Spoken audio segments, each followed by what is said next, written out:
শুভেন্দু অধিকারী বলছে যে উনি তো পাগল, উনি তো অনেক কিছুই বলে। ওইগুলো শুনলে কি আমাদের কাজ করলে হবে? উনি অনেক কিছুই বলে। শুভেন্দুরা দাবি করছে। শুভেন্দুরা তো নিজেরাই বলতে পারে না, নিজেরা হিন্দু না, আমরা হিন্দু ঠিক বারবার করছি যে বিজেপি দাবি করছে যে হিন্দুদের পার্টি হলো বিজেপি। ওটা কোনো কথা না, আমাদের উন্নয়ন যাকে দিয়ে হবে আমাদের সেটাই। আমরা এমনি দিদির সাথে কিন্তু আপনাদের হিন্দুদের পার্টি নাকি বিজেপি? ওটা সমাজ বিরোধী কথাবার্তা, ওটা আমরা মানতে পারি না। সত্যি কি বাংলার বাঙালি হিন্দুরা বিজেপিকে ভোট দেবে? মমতা বন্দ্যোপাধ্যায়ের দিক থেকে কি তারা মুখ ফিরিয়ে নেবে?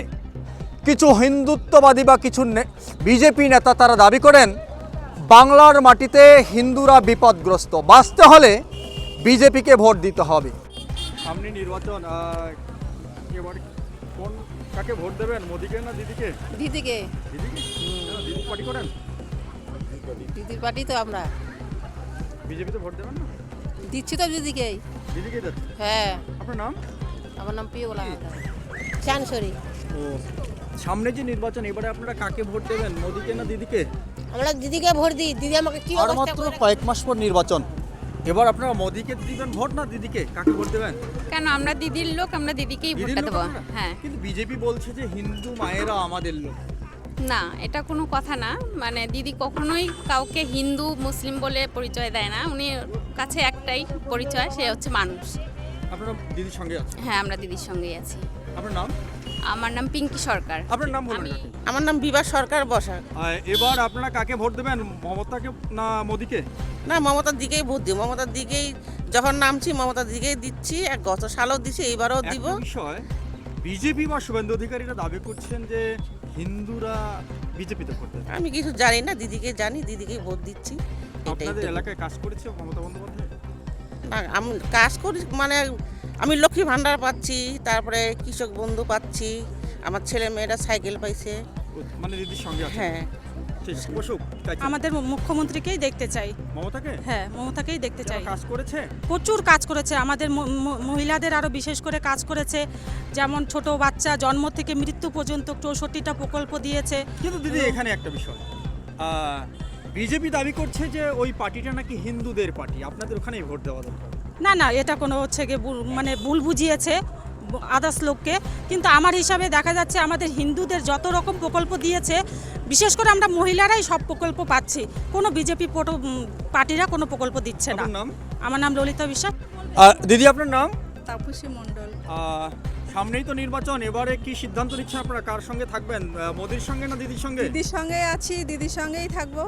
কেন, কাজ করেছে আপনার এলাকায়? কাজ হ্যাঁ, করছে তো। কিন্তু যে প্রশ্নটা আমি বারবার করছি যে বিজেপি দাবি করছে যে হিন্দুদের পার্টি হলো বিজেপি। ওটা কোনো কথা না, আমাদের উন্নয়ন যাকে দিয়ে হবে আমাদের সেটাই পার্টি। কাজ হয়েছে? ভালো যারা করবে সেটাই পার্টি। তাহলে আপনারা দিদির সঙ্গে আছেন? হ্যাঁ, কেন থাকবো না। দিদি এবার কার সঙ্গে থাকছেন আপনারা, মোদির সঙ্গে না দিদির সঙ্গে? দিদির সাথে আছি, দিদির সাথেই থাকবো। কেন, আপনারা নাকি খুব সমস্যা আছেন? শুভেন্দু অধিকারী বলছে যে উনি তো পাগল, উনি তো অনেক কিছুই বলে। ওইগুলো শুনলে কি আমাদের কাজ করলে হবে? উনি অনেক কিছুই বলে। হ্যাঁ, সত্যি। হ্যাঁ, বিজেপি আসলে লক্ষ্মী ভান্ডার বন্ধ করে দেবো, বিজেপি আসলে কন্যাশ্রী বন্ধ করে দেবো। হ্যাঁ, তাহলে ওগুলো কি কথা শুনলে কি আমরা ওনার মতো যদি নাচি তাহলে হয়ে গেল? শুভেন্দু বলছেন যে এটা আমাদের হিন্দুদের পার্টি বিজেপি। হিন্দু মুসলিম বলে কোনো পার্টি নেই, আমরা সবাই একই। হ্যাঁ, ওই বিজেপি বলে হিন্দু, টিএমসি বলে মুসলিম, এরকম কোনো ব্যাপার নেই। উন্নয়ন যে পার্টি করবে সেই তার সাথে আমরা আছি। আপনারা কি ভালো আছেন বাংলায়? খুব ভালো আছি আমরা, একত্রে না, কোনো সমস্যা নেই, আমরা একত্রেই আছি, কোনো বিবাদ নেই আমাদের। আমাদের তো মানে 50-50 মতন হিন্দু মুসলিম, আমরা তো একসাথেই আছি, সবসময় একসাথে ওঠা বসা করি, কোনো সমস্যা নেই আমাদের। আপনার নাম বলবেন? সোমা মণ্ডল। আমরা আপাতত এখানেই শেষ করব, কিন্তু শেষ করার পূর্বে আপনাদের আরও একবার জানিয়ে রাখি, আমরা এতক্ষণ উপস্থিত ছিলাম একেবারেই হিন্দু অধ্যুষিত এলাকা রাঙ্গাগজ হরিবাসর মন্দিরের সামনে, যেখানকার হিন্দু ভাইদের বক্তব্য এবং হিন্দু মায়েদের বক্তব্য আপনাদের কাছে আমরা তুলে ধরেছি। তাদের সেই প্রতিক্রিয়া নিশ্চয় আপনারা হয়তো শুনেছেন। এবার আপনাদের পালা, আপনারা কি মনে করছেন তাদের এই যে অপিনিয়ন, তারা যে বলছেন বাংলার মাটিতে কে থাকবে না, বা তারা কাকে ভোট দেবে কাকে দেবে না, তাদের বক্তব্য বা তাদের মন্তব্য থেকে অবশ্য আপনাদেরও দায়িত্ব কিন্তু একটা করে কমেন্ট করে যাওয়া। কমেন্ট করুন, মতামত দিন। আপনাদের সামনে এ ধরনের আরও নানান রকম খবর আমরা তুলে ধরব। আমরা আছি আপনাদের পাশে। ক্যামেরা পার্সনের সঙ্গে আমি জাহিদুল ইসলাম, WB নিউজ টিভি।